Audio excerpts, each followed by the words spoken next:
This is a business environment and ethical practices lecture. And in today's lecture, we will be talking about economic growth and development. Here's the list of the topics which will be covered in this lecture. First of all, we'll understand what economic growth means. Then we'll be talking about the phases or stages of economic growth. After that, we'll be looking into types of economic growth. And last but not the least, we'll learn about economic development and the difference between economic growth and economic development.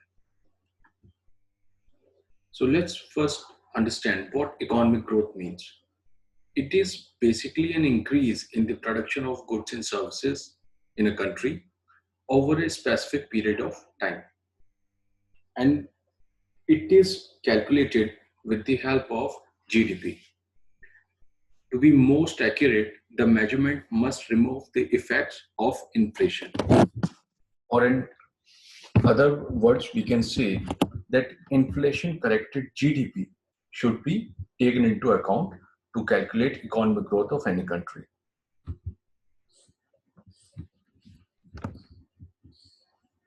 A country's general economic health can be measured by looking at the country's economic growth and development. A country's economic growth is usually indicated by an increase in the country's GDP. A country's GDP is the total monetary value of the goods and services produced by that country over a specific period of time, which is generally 1 year. Although the calculations of economic growth are done quarterly as well. So we can say that GDP is an economic model that reflects the value of a country's output. Now coming to the phases or the stages of economic growth. In 1960, the American economic historian W. W. Rostow suggested that countries pass through 5 stages of economic development. We can say he suggested that an economy, when it grows gradually, it passes through these stages. The first stage is traditional society, where the element of subsistence, barter trade, or agriculture based economy is seen. In this stage, generally industrialization has not happened. The country relies on agriculture. Most of the population is dependent on agriculture based activities, and modern industries are not seen there. Gradually, when they get apt with the agricultural practices, the economy or the country tends to move to the next stage, which is the transitional stage, wherein the country gets specialization in certain trades. It may be related with agriculture only or something else, but the idea is the country over the period of time has learned some good ways to get things done in any domain. For instance, agriculture. So the main characteristics of this stage is specialization, surpluses, and infrastructure development. Specialization, as I said, it could be related with agriculture or anything else. For instance, a country might learn over the period of time, it might learn to produce any specific type of grain, for example, and it becomes so good at this practice that they might start producing surplus. Infrastructure development gradually takes place, but still, since the industrialization has not happened, it is not that sophisticated.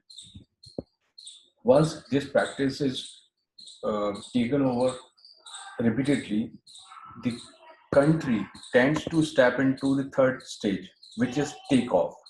wherein industrialization happens at a good pace, growth in investment is seen, regional growth also takes place, and political ideology changes. And it gives the entire economy a new direction. For instance, in Europe, industrialization happened. The first industrial revolution happened in it started somewhere around 1750s, and then they, with the help of certain inventions and innovations, the European countries got specialized in certain industries. For instance, the very impact of first industrial revolution was seen in the textile industry. So that happens, and investment, growth in investment is also witnessed.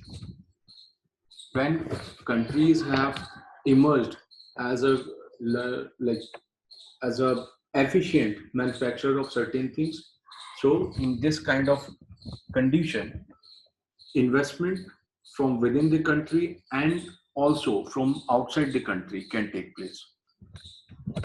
Regional growth is seen, and political ideology also changes.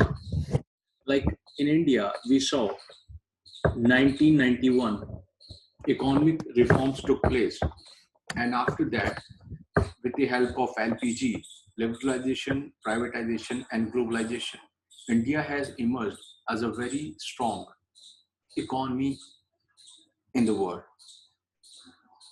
After this takeoff, when these particular things happen, the country moves on to the fourth stage, which is drive to maturity, wherein the economy is seen diversifying its trades. They are now no more concentrated on certain trades or industries only, rather they try hands in new things as well. Innovation is seen undoubtedly when industrialization happens and more money comes into the economy, more and more private players tend to participate in the production of goods and services. Innovation also takes place. Less reliance on imports. This is a very crucial thing, since the or the economy now in the stage 4 is taking benefits of industrialization. Large scale industries have been set up, good infrastructure development has taken place. So any economy would try to reduce its dependency on imports. And since they are able to produce so many things by themselves, they tend to focus more on exporting the produced goods and services and importing less. And last stage, and the fifth stage, is high mass consumption. By this stage, the country has, or the economy has developed at a very good pace, and the economy is consumer oriented now. Durable goods flourish because the economy is running at a good pace. Factors of production are being utilized more and more, and people within the economy have more money in their pockets to spend. This rise in disposable income tends to see the impact on the consumption of durable goods like cars, automobiles, infrastructure as well. People invest more in this kind of things, and service sector becomes dominant. So it's not confined to traditional manufacturing only. Service sector also tends to grow at a very good pace. According to Rostov, development requires substantial investment in capital. For the economies of low developed countries to grow, the right conditions for such investment would have to be created. If aid is given or foreign direct investment occurs at this stage 3, the economy needs to have reached stage 2. If the stage 2 has been reached, then injection of investment will lead to rapid growth. This is the economic cycle. Even if a country is a developed country like US, doesn't mean it will always be growing. There are certain phases wherein the economy, even after being the developed economy, may have to see slowdown. So this is how this is a pictorial representation of how economies go down and then they recover and move towards prosperity. You can see after reaching peak, the the economic development might have been achieved, but it might see trough, like what happened in during 2007-8, the subprime crisis. Economies all over the world, and in most of the cases, the economies which were highly dependent on imports and exports, they saw contraction in their economic output, and countries like US, India, although India was impacted less, but yes, impact was there. They all saw the phase of slowdown. But after the the resulting factors were properly checked, the economies again recovered and moved toward prosperity. These tend to be a normal cycle, and every economy will go through this. But the duration, the timing may vary from country to country.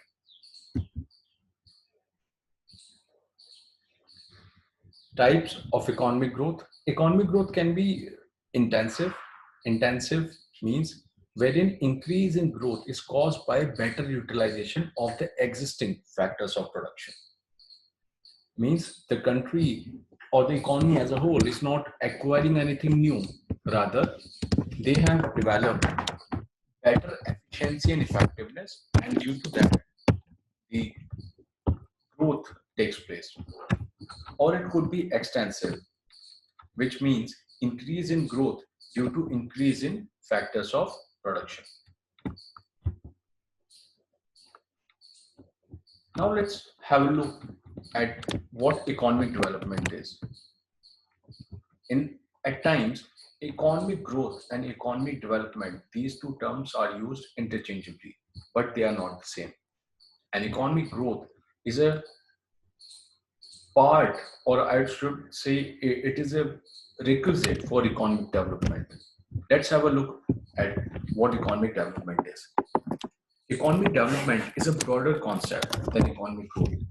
Development reflects social and economic progress and requires economic growth. Growth is a vital and necessary condition for development, but it is not a sufficient condition as it cannot guarantee development. In other words, we can say economic growth primarily looks at the numbers. If the GDP is growing, that means economic growth is taking place. But that doesn't mean that it is benefiting the society as whole. So certain qualitative indicators must also be taken into consideration. And economic development is all about considering those qualitative factors. According to Professor Amartya Sen, the Indian Nobel laureate, development is about creating freedom for people and removing obstacles to greater freedom. Greater freedom enables people to choose their destiny. Obstacle to freedom and hence to development include poverty, lack of economic opportunity, corruption, poor governance, lack of education, and lack of health. And in any given conditions, no economy, no country, or no government would like to see all these issues in the economy. To calculate or estimate the economic development, HDI, Human Development Index, was prepared. This is basically a model developed by Indian economist Amartya Sen, and then it was utilized by Pakistani economist Mehboob ul Haq, and was further used to measure a country's development by the United Nations Development Programme's Human Development Report Office, HDR, what we call it. SDR was created to emphasize that people and their capabilities should be the ultimate criteria for assessing the development of a country, not economic growth alone. Because at times it might happen that the economic growth is seen, but it can lead to certain bad things as well. For instance, if there is uh, the gap between the rich and poor in a country is growing, that income disparity can be a very troublesome thing. Economic growth is taking place. It might happen that rich people get richer, but the poor are suffering now and were suffering earlier also. So this model basically, or the HDI, talks about that conditions for the entire society should improve. Although degree of improvement will vary from segment to segment or from person to person, but it should be mutually beneficial for everyone. The SDI can also be used to question national policy choices, asking how the countries with the same level of gross national income per capita can end up with different human development outcomes. These contrasts can stimulate debate about government policy priorities. HDI is a summary measure of average achievement in key dimensions of human development: a long and healthy life, being knowledgeable, and having a decent standard of living. The Human Development Index is the geometric mean of normalized indices for each of these three dimensions. The health dimension is assessed by life expectancy at birth. The education dimension is measured by mean of years of schooling for adults aged 25 years and more, and expected years of schooling for children of schools entering age. The standard of living dimension is measured by gross national income per capita. The SDI uses the logs of income to reflect the diminishing importance of income with increasing GNI. The scores of these three SDI dimension indices are then aggregated into a composite index using geometric mean.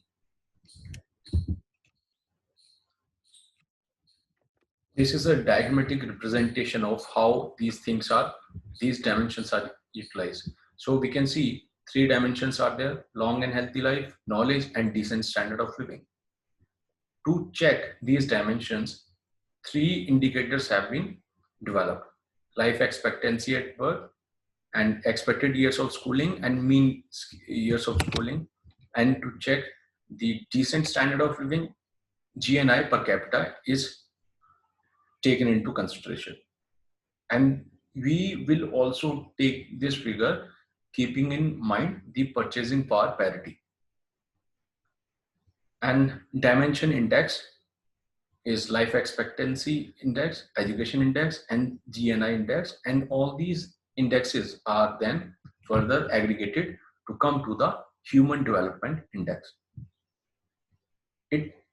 SDI simplifies and captures only part of human development entails. It does not reflect on inequalities, poverty, human security, empowerment, etc. The HDRO offers the other composite indices as well as broader proxy on some of the key issues of human development like inequality, gender disparity, and poverty, because these also cannot be ignored. This is the Human Development Report Office in the year. This is the report given by HDRO for 2019.